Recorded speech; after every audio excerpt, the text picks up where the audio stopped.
Does everybody have an example in their family or friend circle of a healthy marriage or long-term relationship that's gone on for years and years and years, and then you have access to them to at least talk and say, "Hey, well, what's the secret?" Because my father's been married to my stepmom for over 30 years, so when I get the chance to talk to him with the modern era and everything, I'm like, "Yo, can you just tell me again the secret sauce in this ingredients and stuff. And I lived with him for a while, but from what I learned is I now have a standard about what I want my marriage to look like. I'm going to be old. I'm going to be arguing with my wife all the time over stupid stuff.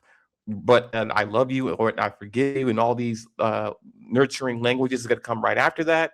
Dinner's still going to be ready at 7. I'm still going to be picking her up at 5 when she's off of work, like for 30 years, right? They both have the option to check out and leave, and neither one did. And the only way this marriage is ending is in the casket. That's what I want, and that should be everybody's standard of what they want. No, I That's mean, my that's, only I mean, argument. that's answer only the yeah, dragon. but that's only like a piece of it. But like, what's the standard going to look like for the family? Hold on, Jr. I mean, that's I was, what's broken. Yeah, yeah. no, I Yeah, was I mean, into the dragon. I would say this is where it's great to look to people's marriages as examples of what to aspire to, right? Hmm. And I know oftentimes we talk about the people that you really want to talk to is the ones that are in marriages for that stand the test of time. But also, what I've learned is not only do you want to talk to people that have marriages that stand the test of time, but you want to talk to people who are invested in your marriage Hmm. standing the test of time. Because oftentimes your parents may be married for 30 years, but they don't give a damn about your wife and Mm. then give a damn about your marriage standing the test of time. And I noticed that like talking to my parents, and they've had their issues and things like that. But when they went to my grandmother and them for advice, Hmm. because that was the person that was their mediator, and then it became I think my sister for a bit, but then it started to become me. Right. And that's because I'm invested in my parents staying together. So I talk to them in a way that helps them understand one another. Because even my parents come to me for advice when they're having issues or they going through something. Because oftentimes you even when it comes to a therapist, you Hmm. want to go to a therapist that's invested in y'all marriage staying together, not one that's invested in just trying to either take one person's side or the over the other, or invested in y'all ending that relationship. Right. Because the person that gives a damn about your relationship is the one that's gonna give you the best advice. Hmm. Yeah. No, I agree. Also, one thing though, I did want to address this before JR ends it. When Ali and Enter the Dragon were talking about women opting out, right? It was derived from Miss Pearl's statement where she said sometimes we're tired. So Enter the Dragon was talking about how there's no instance where men can opt out of their responsibility just willingly and it be mostly okay. Yes, there are examples where men walk away from their responsibility and mother, you can't make a motherfucker stay who don't want to stay, but it's largely not okay for them to do that. Even if you talk about within a relationship, there's hardly ever a time where a man can say, "I'm too tired to go to work, so I'm just not gonna do it. I'm too tired to take care of the family, so I'm just not gonna do it." Whereas women can oftentimes tell us what they're not gonna do in a relationship because they're tired of doing it, and they can go out to society and tell them, "I'm tired of doing this," and society will be like, "All right, well, if you're not getting what you want out of that, it's okay to walk away." We can't go and be like, "Hey, y'all, man, I've been busting my ass for this family. I don't feel like working no more, man. I'm ready to leave this woman. The expectation of the load of taking care of this family is too much for me. I'm ready to go." It would never be mostly accepted. And that's what we're talking about. It's not even just about who files for divorce more. It's about even in divorce, our social contract is still there, at least to the woman and children. Even in divorce, he is still expected. If he makes more money than her and she had to live off of him, he's expected to take care of her and them kids. Even if he only makes 60,000 and she made nothing. If he earns more than her, he's going to be expected to pay her and take care of those children financially. She has no responsibility to that man once she files for divorce or once she leaves him. Our social contract is still expected. Enforced. It's not expected. It's enforced. It is enforced.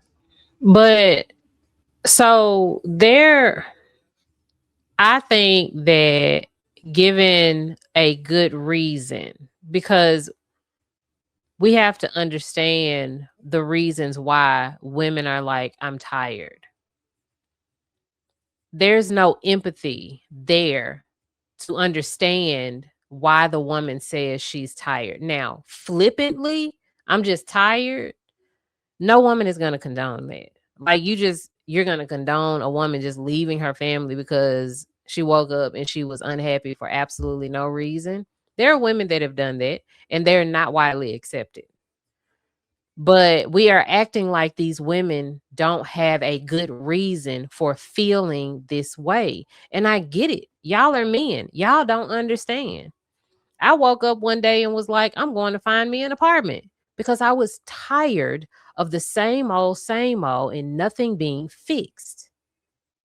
I was a shell of my own self and I was tired. So I got up, I found an apartment and I moved. So I want y'all to understand, like, well, I ain't have no kids. I didn't leave no kids. I just left the husband. We can't hear you, Ilkan. You're muted. On the computer. You're muted on the actual stage. There you go. Good now? Yeah. Mm-hmm. What needed to be fixed?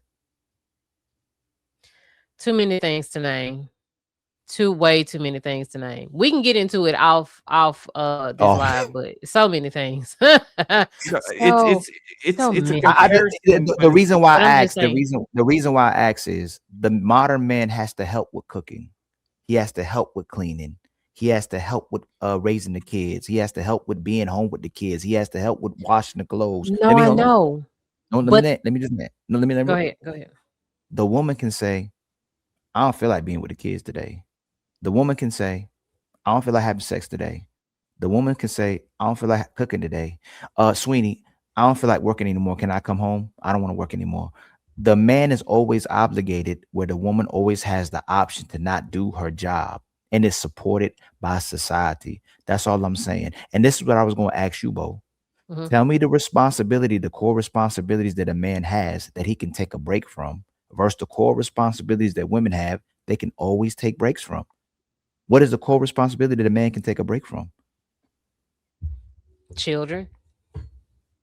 How? They do it every day. Even in marriage. Do you know how many single mothers are married with the husband in the house? No. There are a lot of men. I am a product. I'm a product of a man being in the house and not being a parent until it was time to beat ass. I'm just saying, like, men do it every day. Men are very hands off with their kids. But the men that you're talking about that actually take care of their kids, I get it. Like, this is where two things can be true at the same time. I am telling a truth, and so are you. I'm not discounting what you're saying or what Sweeney's saying or Enter the Dragon. I'm not, like, all of y'all are telling the truth, but so am I. That's all I'm saying. No, when you say kids, the man's core responsibility is he's supposed to be at work. The woman would be with the children. That was her core responsibility. You all have a physical responsibility to take care of those children as well. She's supposed to implement what I taught the kid. That's the reason why the woman used to be there, where the man would go to work and the woman would raise the children, and she'd implement what he gave her. That used to be a traditional man went to work and the traditional woman was at home, and I came on and gave her my check. And you better do what your mama said. She was my other half. Right. So that used to be so I'm saying, what is the core responsibility that the man takes breaks from? You can't say the children part because that was the woman's core responsibility. I get where you coming from, though. I know what you're saying. But what is that was an added responsibility to men.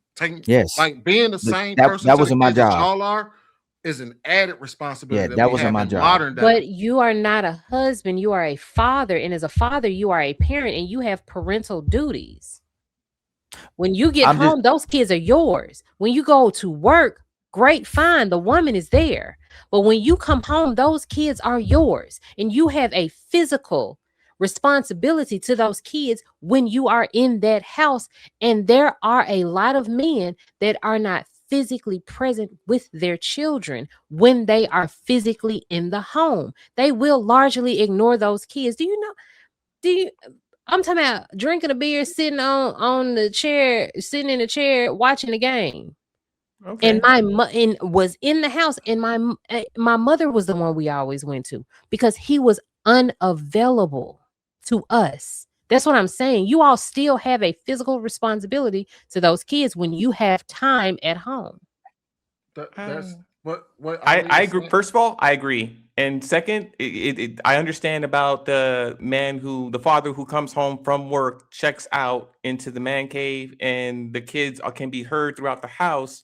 And the only person who's dealing with it is mama, who has to also cook and handle everything else while the man just sits there. I get that. And that is a kind of common or average kind of modern lifestyle. But when it comes to discipline and when it comes to structure and when it comes to, okay, don't let me get your dad, like we do physically have to show up to discipline those kids if they're running you rampant, right? We do take command of the household when need be. So if this burden of parenting gets too great for you, that's really when you need to be using the man that you have to enforce that discipline and let them kids know they can't just act any kind of way, because there are consequences that the father and only the father can implement that the children do not want. And also to add to that, Wait a minute, hold even in on. that, Press even pause. in, Hold on. Press pause, Sweeney. I'm so sorry. Because and see, that's why I didn't do this yesterday. I turned the chat off yesterday. But to all of the degenerate idiots in the chat, my father is dead. Okay. I did the work before he died. I came to peace with all of the things, with all of that before he died. I am not bitter. I do not resent him, but the facts are still the facts. It doesn't change anything that actually happened. So you can't y'all got to stop calling women bitter just because they're speaking on things that happened. Just because I'm healed doesn't make everything sunshine and roses and rainbows, and I don't get to rewrite history about this man. He was a great, charismatic, creative man. Terrible, terrible, terrible father. I don't know what to tell you, but it was cool before he passed because I took care of him myself. So shut the fuck up. Go ahead, Sweeney. I'm sorry. oh Lord. All right, to add to what you said, Bo, even if that is the case, let's say for the sake of argument, that is a core responsibility, right? That is still a responsibility that you will have perfect grounds for leaving him for. And nobody will bat an eye if you did it. Now, tell me a situation where a woman can say, "Oh, I was too tired to watch the kids today," or "I'm too tired to deal with the kids," and it be like you can like, even if you wanted to add that to a core responsibility of a man, it would still be something that would be good enough of a reason for you to walk away from us, and it be justified because it's largely accepted that men have accepted more shit on our plate. In society today, it's still not actually expected of y'all to put food on the table to unless y'all are by yourselves. If you with a man, it is not an expectation that if you don't work, hey, he can leave your ass if you don't go to work. You can still opt out of that. On top of being able to opt out of being a mom, you know how many women I know that talk about men that not only pay all the bills and work, but also do more for the kids than they do. And there's countless women saying that's the love I need.